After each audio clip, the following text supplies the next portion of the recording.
Sa amin pong mga senyor, sa aming mga nakikita ngayon, bankrupt ang PhilHealth, bankrupt ang PGH, tayong lahat ay apektado ngayon. At kung hindi maayos ang sistemang ito na bulok, kawawa ang ating kinabukasan, lalo na ang ating mga anak at apo. Kinawawa natin ang naging Pangulo ng ating bansa. Siya ay dinala sa ibang bansa upang litisin. Samantalang tayo ay mayroong sariling batas na kung saan dapat ay sundin. Siya rin ay senior na. 80 years old! Hindi kayo naawa! Darating din ang araw kung anong ginawa niyo sa kapwa niyo, yan din ang gagawin sa inyo! At maaaring sobra pa!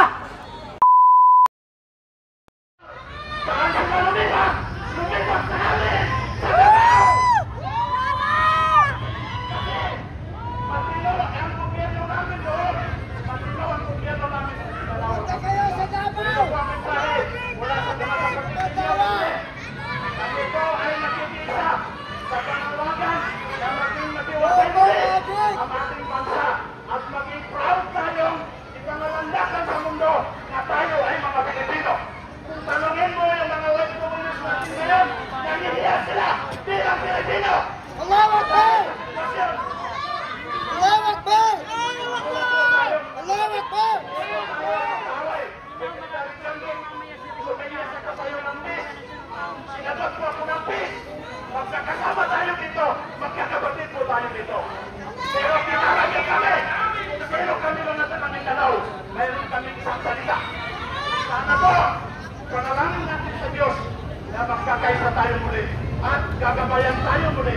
Mamulat yung mga leader natin, mamulat sila at sana po ay pupunta tayo sa isang direksyon na kung saan nagkakaisa po tayo. Tingnan ninyo yung ginawa dito sa atin ngayon. This is a classic example of oppression.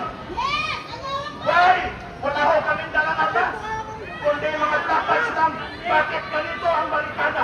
Parang tinulong nyo na rin ang Pangulo doon sa Malacanang.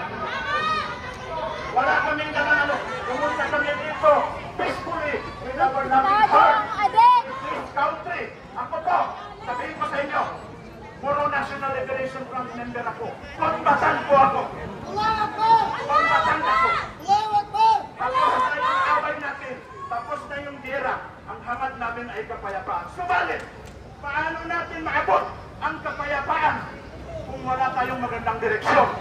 Paano tayo magkakaroon ng magandang direksyon kung ang presidente natin may problema? Sumisigaw man ako. Hindi pa ako galit. Pinanapos ko lang ang aking saalobin. Sayang naman yung binili ko ng ticket. Ang layo ng Basilan, pumunta ako dito para lang magpagkila ko sa rally na ito. Alam ko, mayroong gantimpala mula sa Diyos na ibibigay sa atin. Mga kapatid, huwag natin sayangin ang oras natin. Nakakahiya na po ang bansang Pilipinas sa international community. Huwag na tayo magkulang-kulagan. Magtulungan po tayo. Ulit, kami po ay nagpapasalamat sa kawanihan ng pulisya sa pamumuno ng Sekretaryo ng PNG, Sir John Vic Rimulya. Salamat kami na ganito man ang ginawa ninyo, ang ginawa ng gobyerno sa atin. Hindi kayo yun. Kasangkapan lang kayo mga kapatid. Ganito man ang ginawa, pero sana ang mabit pa po natin. Alam ko, tingnan nyo yung mga mukha ng mga pulis natin. Malungkot sila. Malungkot sila. Kasi sila, nadarama din nila. Natatamasa din nila ang kanyang sitwasyon natin ngayon. So, dyan na lang po. Salamat. At sa muli natin pagpilitan, insyaAllah. Sekretary, mabuhay po kayo. Mabuhay po ang bansang Pilipinas. Umawa ka! Umawa ka! Umawa ka!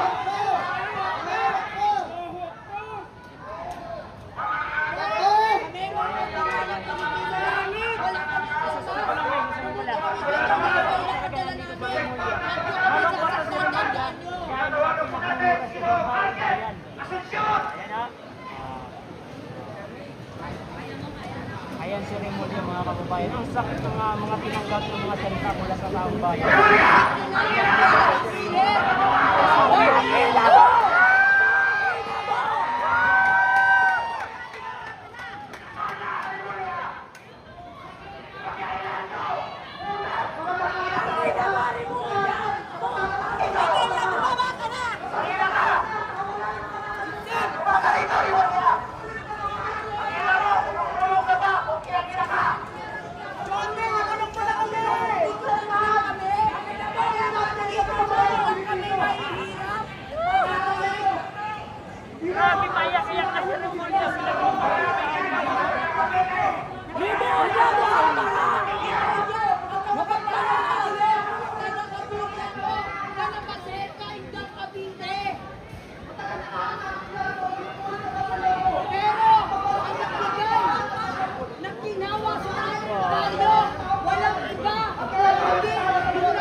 kagustuhan, pati Diyos dinadamay.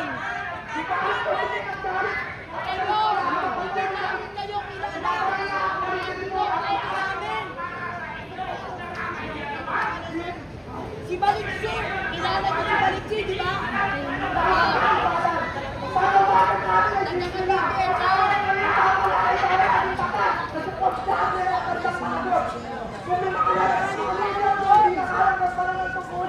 Mamasahin lang ang dalawa na kapangyarihan na hindi kami lahat sa akin yun. Hindi kami magkakakilala dito. Pinapakita natin ang Pilipinas na hindi makakawala. Ito yung mga Pilipino na hindi ka mahal na bahala at patuloy na nakalawan para sa maalit na buhat. Kaya yun, ikaw ang panawagan. Kaya ako po ang nakakaliwan sa nakagutan.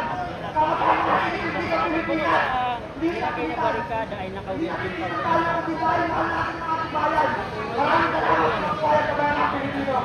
Nakawin din.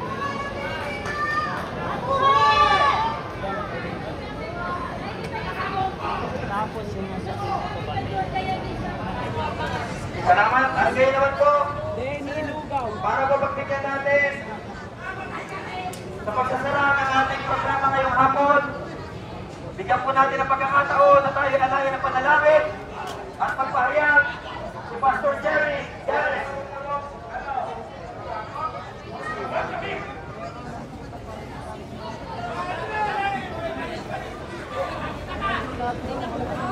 Matapang ka lang.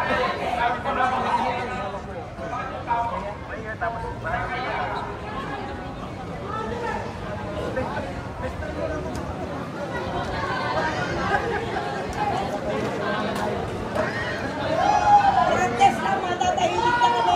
Airport test, tahimik. Tahimik na sa bayan ng Pilipino. Papabayaan namin sila maglingkod sa bayan. Airport test, mananahimik kami. Malaya sa maglingkod sa bayan. Magandang hapon po, Ginoong Jumit Pamilya. Salamat po. Dito po kayo para makinig. At kami po ay narinig naman para iparamdam sa inyo.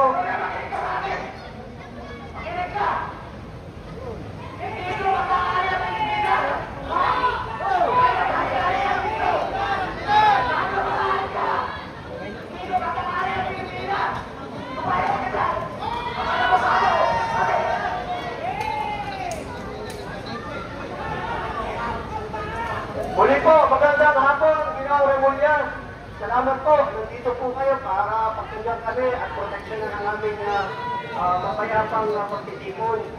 At salamat sa ating mga kapulisan na matyagang nagbabantay upang kami po ay mabigyan din ng proteksyon sa sinumang maaaring magulo sa aming kalagitnaan. Ako po ay pastor, pinteridong pastor po at guro. At ako po ay narito para i-represent ang ating mga senior. Ako po ay 62 years old na. Sa akin po mga nasaksiyan mula nung ako ay nasa kolehiyo 1985, kasagsagan ng people's power ay namulat ang aking kaisipan na walang maaaring makatulong upang mabago ang ating pamahalaan, kundi sa pamamagitan ng pagpapahayag at ng kapangyarihan ng mamamayan. At wala ito sa mga namumuno sa atin. At kayo po na mga kapulisan, kayo po ang aming inaasahan na magpapaayos ng kapayapaan, tagaayos ng kapayapaan, magpa-apply ng kaayusan at kapayapaan ng ating bayan. Sa amin pong mga senyor, sa aming mga nakikita ngayon, bankrupt ang PhilHealth, bankrupt ang PGH, walang mga gamot para sa ating mga senyor. Ano ang aming kinakatakutan? Hindi lang kami ng mga senyor na ang aming buhay ay maiksi na, kundi ang aming iniisip ay ang aming mga anak at apo.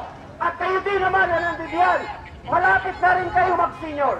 Ilang taon lamang at kayo rin naman ay umaasa sa PhilHealth, sa mga gamot na nasa ating mga ospital. Ngunit tingnan niyo ang kalagayan ng ating mga ospital at ng ating mga paaralan para sa ating mga anak.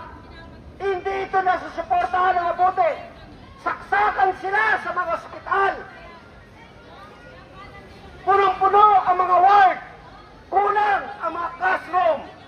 Ano ang kinabukasan ng ating mga anak at ako kung ganito ang kalagayan natin? Tanawin ko kayo, may mga magulang kayo. Kayo rin ay mga magulang.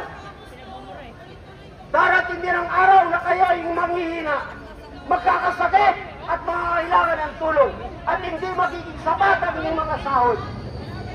Tayong lahat ay apektado ngayon at kung hindi maayos ang sistemang ito na bulok, kawawa ang ating kinabukasan, lalo na ang ating mga anak at apo.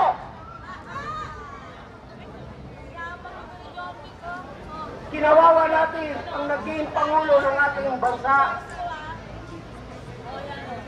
Siya ay dinala sa ibang bansa upang bitisin. Samantalang tayo ay mayroong sariling batas na kung saan dapat ay sundin. Siya rin ay senior na. 80 years old! Hindi kayo naawa! Darating din ang araw kung anong ginawa niyo sa kapwa niyo, yan din ang gagawin sa inyo! At maaaring sobra pa! Alam ko, wala kayong magawa. Nakatali ang inyong mga kamay. Kailangan sumunod sa batas. Ngunit nasaan ang habag natin sa ating mga senyor?